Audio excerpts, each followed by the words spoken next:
Kagaganda ng mga baka.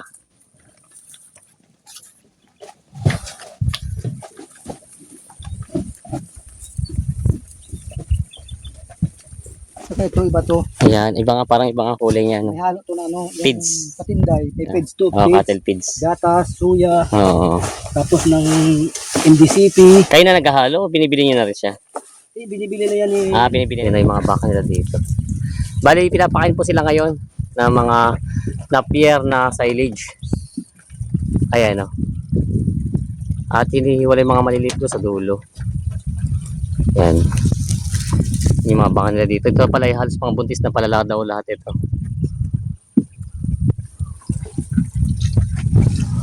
Mga talong Stevie na tayo ngayon sa RDL Cattle Farm dito sa may Milagros, Masbate. At ito po panahon po ng kanilang feeding time nila.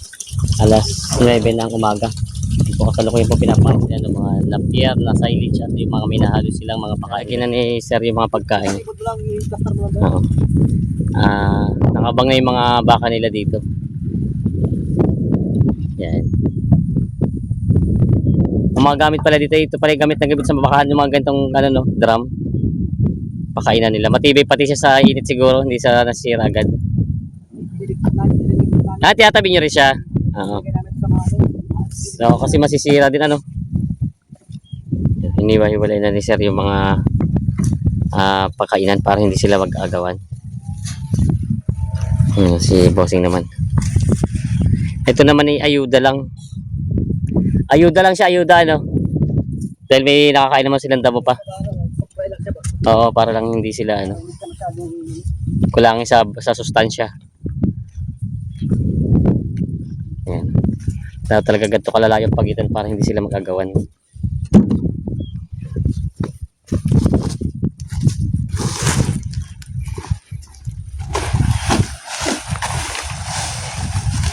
Ayun. Ito yung wala nakihalo dito. Halo dito. Ito yung napier o corn silage? Napier. Halo to na molasses. Yung itong mismo, ilagyan niyo na siya. Ito yung naka-silage siya talaga siya muna. Naka-stack na pala ito. Napier ang sinanon nila dito. Mas mabilis-bilis kasi ang napier kasi mabilis tumubo yun. Nila mga pakain nila. May nahalo na sila sa Ipabubulan yun. Yan. Ano naman yan, Sir? Ano to ng... Ayun na nga yung pula. Yung ano tawag dito? Ano ba tawag nila dito? Kuwanto halo to, compramil. May kakalo siya kaya ibang kulay. May mga ingredient pa na Kung pagkikalo ko naman lang. Ano to eh. Limang halo-halong mga niya. Oo. Kasi inahalo namin na ganito para hindi yung sanang baka yung mag-bloated. Oo. Ma-over yun. Ang tawag nila ito bloated yung panlalaki yung tiyan. Ma-over bloated. Oo. Puro upa. Yan pala. Ano siya? Nahaluan nila ng ganito. Tapos ba't meron pa doon sa loob na yun? Lalagyan din yan. Saan? Yung loob na yun. Yun sa loob na yun. Sa mga tinda yun.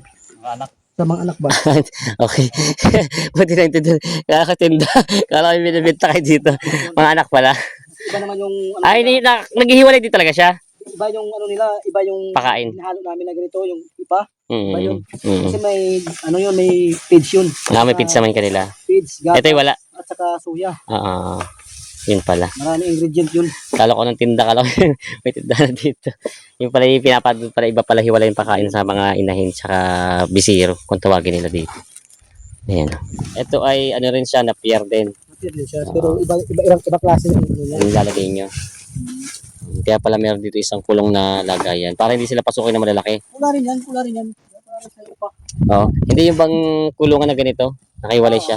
Kung tawag ito na frequency para sa mga anak lang talaga. Para hindi ba yung mga makakain na mabuti. Para hindi sila agawan. Doon mo ilagay. Ito makakain ng ayos Tagaw nila yung malalaki. Oo. Mayroon silang sarili. Para sila safe sila, hindi sila mababanggaan, hindi sila magpilaya.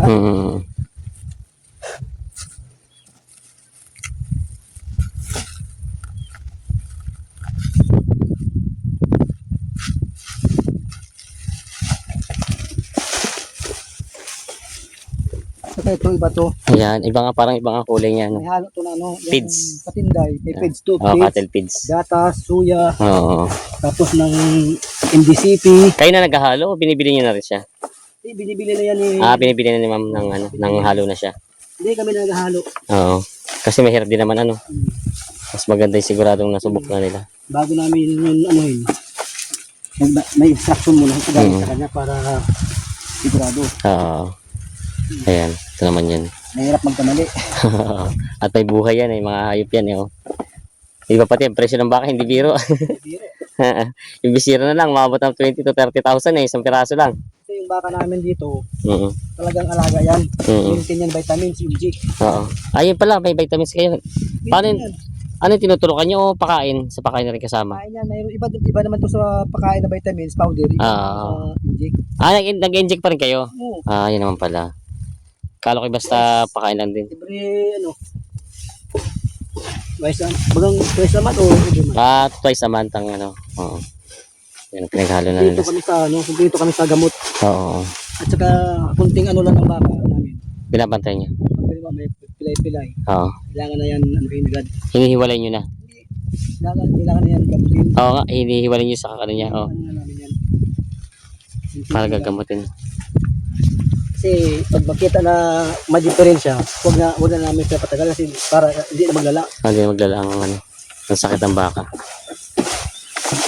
Pero sa yung 4 na taon dito pagkalag, ano kalimitan nga na naging encounter ng sakit ng baka nyo? Kadalasan namin itong sakit, yung ano, yung lagnat, Oo, yung trangkaso. yung ganyan. Yung pag napilay na nga yun, ano? Oo, Tumuturo na Sipon. yung ano niya, Sipon. sipon niya. Oo. Yan. Yun, oo. Saka pag lumalakad na sa parang lasing, Pilay. Yun naman namin milay. lagnat yan. Ah. Hindi ka namin agad yan. Anong ginagawa nyo? Hindi ka namin agad yan. May panturok naman kayo? Oo, yun. Dito kami sa gamot. Oo, kompleto kayo sa gamot ng mga baka. Dito kami. Saka yung ginagamit namin na inject, hindi na namin yan inject iba. Talagang tapon na din. Tapon agad. Tatapon namin. Kasi makakahawa pa siya. Tatakbuho na yung mga baka nila dito at kakain na. Nabasa na, ang dami. Ang ganda tingnan, no?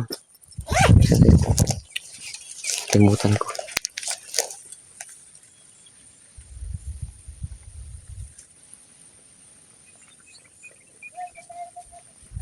Yan, matalong Steven dyan, ah.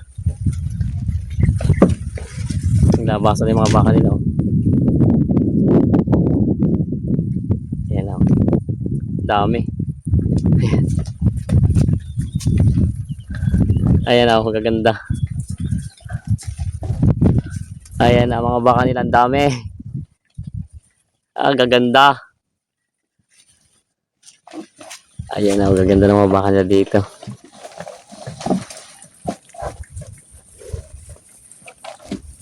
Ayan, oh.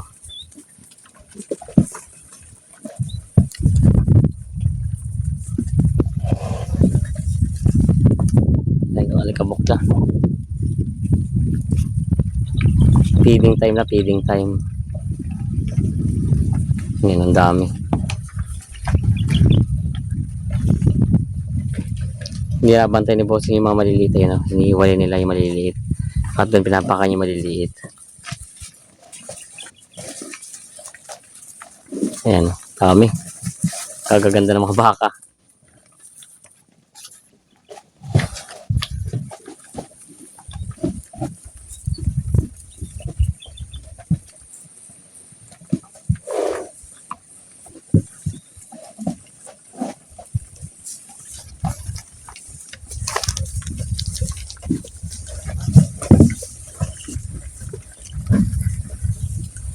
Yan, kain na sila.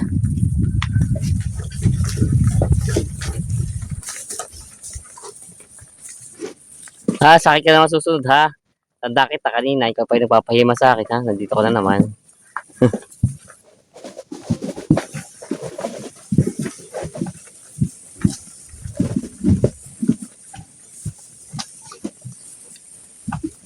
Yan, ikutan natin sila habang kumakain.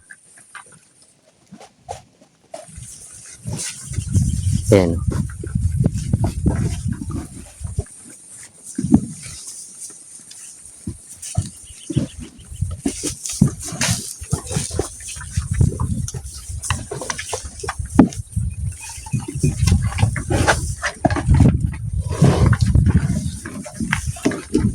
Ito po ay puro babae. Mga bakanda dito. Ayan. Tinan niyo ha, mga talong TV, talaga mabait ang mga baka.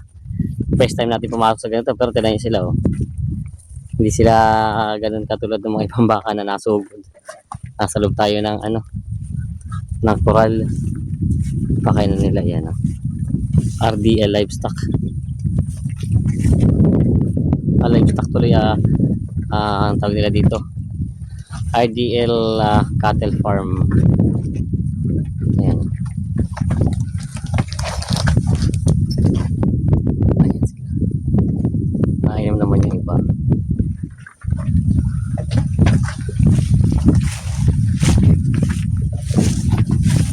Laking nila nito.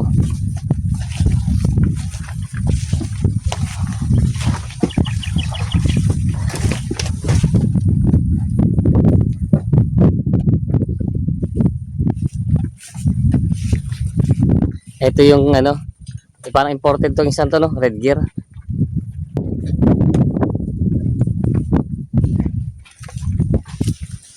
Ayan, ang gaganda.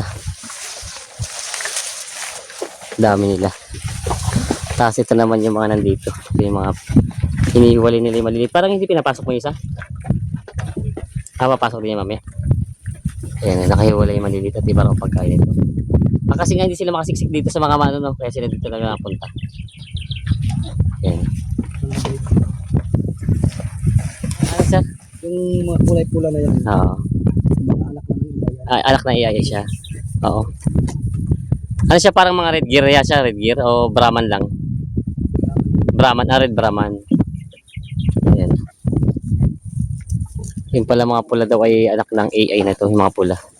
Mga red Brahman, yan. Yung mga maganda katawan.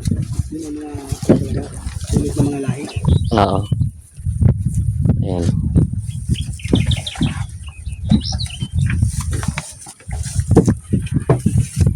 Ay, ito talaga wala silang kasamang bull pala, ano?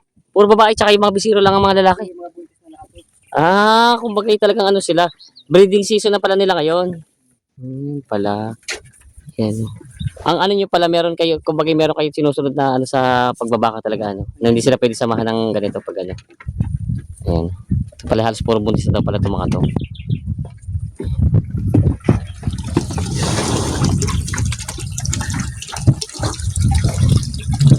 Tapos na sila kumain.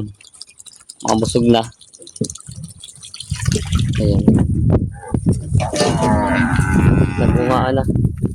Uwi na sila. Pabalik na rin sila pala doon sa kanilang ano. Pinaka-alpasan yan. Nagbungaan na eh. Sabi ko saan pupunta sila. Ayan, nag-uwi na sila. Ayan, maalam ang mga baka dito pala. Kanya-kanya na sila lakad doon sa pinanggalingan nila. Doon sila galing kanina eh. Papasok na ulit sila doon. Ayan o. Unti-unti na silang naglalakad.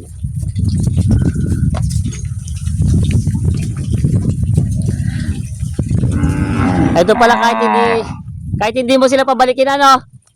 Kusa silang nag-ano yun. Nandun na o. Dali na, alis na kayo. Tapos na, wala na pagkain, tapos na.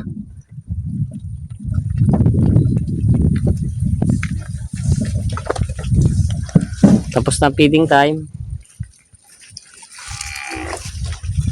Ayan, lalakad na sila. Iinom pa yung iba. Sila naman ito, mga ito, papunta na sila dun sa kanilang pinag-ialpasan sa kanila dun. Yan, nag-uwi na.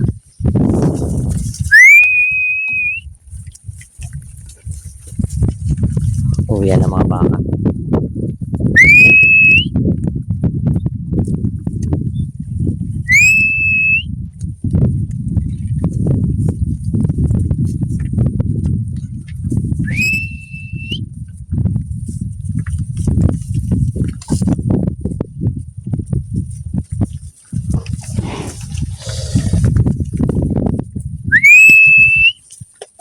Lapit ka muna sa akin. Uwi ka na. Okay, bye-bye.